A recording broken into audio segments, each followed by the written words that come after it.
Alright, so we are out going after trout. We're hoping to find something, but how this December and January has been, it's been pretty rough.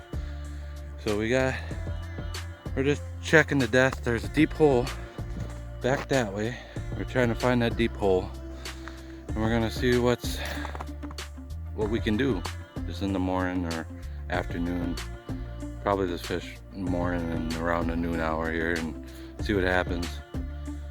But it's been rough for whatever reason, probably because every place the water is so far down because we didn't get the rain we needed throughout the summer and fall, so everything is down like 2 feet.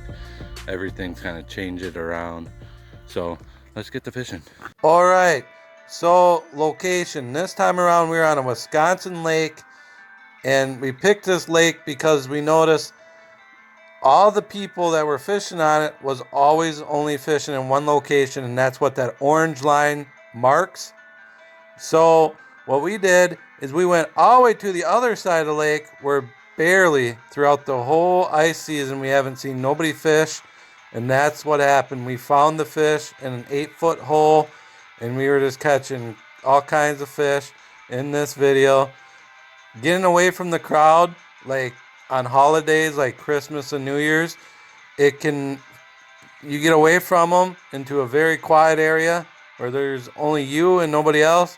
Usually means there could be a lot of biting fish there, and that's exactly what we did in this video. Enjoy. All right, so we're lost. We're trying to find this 10-foot hole where it was last year, but we're right in the spot where I was last year here. These pine trees, you go right behind these pine trees, it's a 10-foot hole right in here. It might be right over there. So we're gonna keep going a little bit, as long as we got safe eyes. But the Vexlar, that says right before 8 feet. So we're almost at 8 feet of water. This is the deepest water we can find right in here. So yeah, 8 feet of water. This is the deep hole we're looking for. There's a couple deep holes. There's one in front of the dam over there that's around 8 feet as well. But over where we are, there are no foot tracks except mine. So what I'm hoping is any bigger and nicer fish will get away from all the noise over there. There's a bunch of people over along the rocks, the road there, the bridge, the dam. Hopefully, because nobody's been over in this area of the lake, I'm hoping to find maybe some nicer fish. I'm hoping.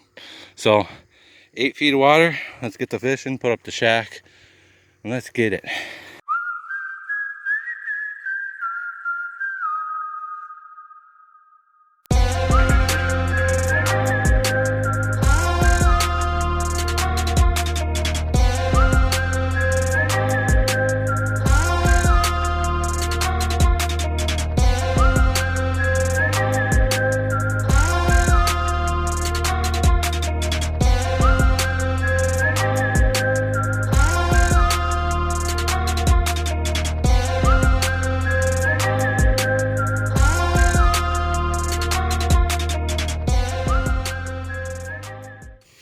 We found the crappie hole.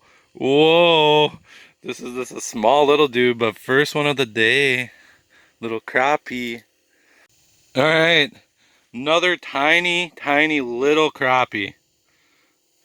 We need to upgrade these crappie. It's a big old bluegill. We are catching panfish, man. That's a keeper. Without a doubt, that's a keeper. That is a nice bluegill. On this lake, I was expecting, we're probably just gonna catch some trout, nothing crazy. But man, oh man, that is a bluegill. We had to get off that Mississippi and come into inland waters, lakes, because all the streams and rivers are closed in Wisconsin. That's usually what happens during the winter. Only the lakes are, and that's where we are. Nice eater bluegill, we're keeping that one. Let's go. I'm using a Northland fish and tackle, what is that? Forage minnow, little jig. There we go. Alright, we got something that feels real nice. Does feel nice. It's another, this one is a little bit smaller. Another little bluegill. Not as big as that first one. That first one we got was pretty nice. Bluegill, back in it goes. It is crazy good right now. Crazy. Who would ever known? This makes me happy because all December, we actually, before this video, we had a video just showing of almost our whole December, where we're just going everywhere trying to find some fish. Here we are. We finally found some. Another little crappie. Need some bigger crappies. Oh, what do we got now? We got another little bluegill. Probably the smallest bluegill. We had some action on our dead pole here. It's just a pole just sitting there with some wax worms. Only hooked once, so them wax worms can wiggle like this and attract fish. Okay, now we got a tangled up mess here. Alright, awesome. Back in there. This is not what I expected. This is a nice find. I'm not gonna lie. Loving it.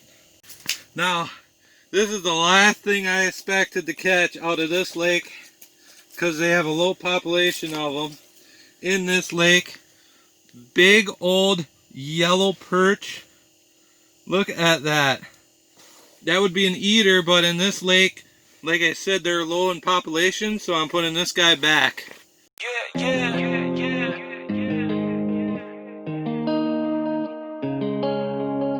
Just caught this guy.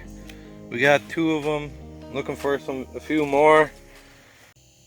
Alright, another little bluegill. We just had a moment of like 20 minutes there, 15 minutes of absolutely no hits.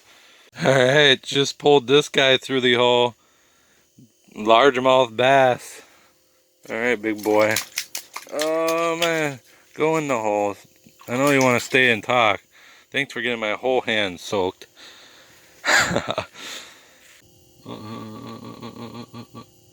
Boom! What do we got here? What do we got here? What do we got here? Oh, no. Come on, get up here. Little sunfish.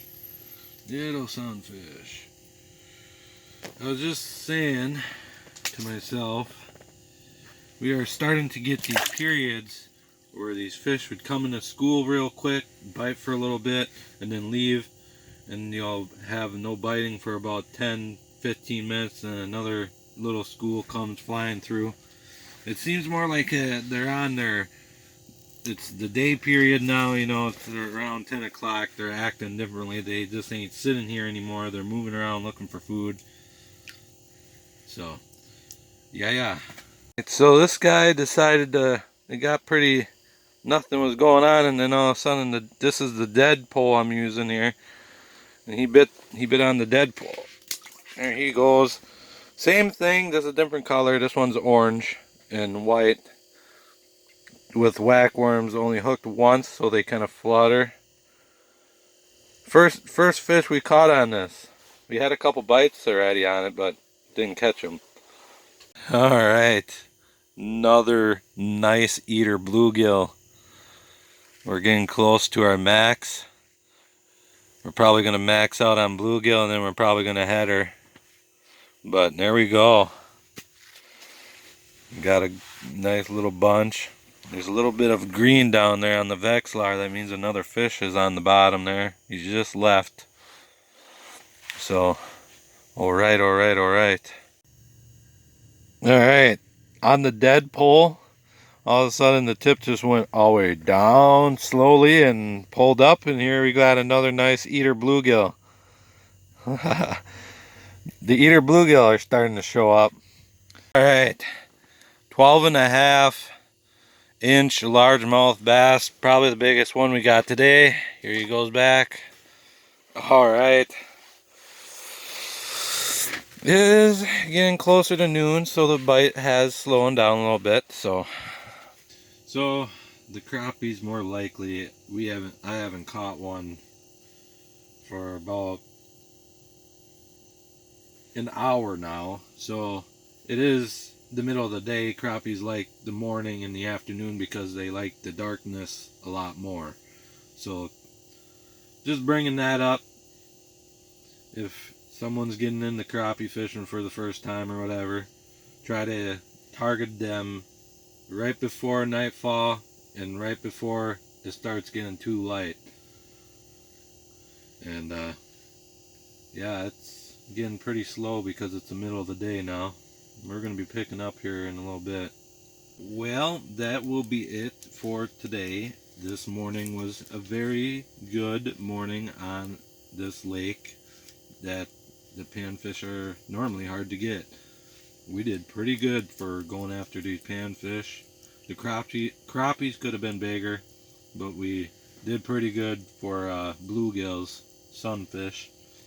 That's it. We'll see you all later. Be safe out on the ice and fish on. One other thing I just remembered when I got out and started packing up. This might be another reason why we did so good too. Everybody's always, all year long, for winter wise, ice fishing, they all been fishing over there. That's where all the fishing pressure is. I came all the way across the lake, away from where nobody ever really ever fished. There was only one guy throughout the year or two that I know that came back here as much as I know. But everybody else is always over there, always fishing over there. We're away from the fishing pressure. Just something I forgot. That might be one of the reasons why we did good. I'm not saying it is, but it could be.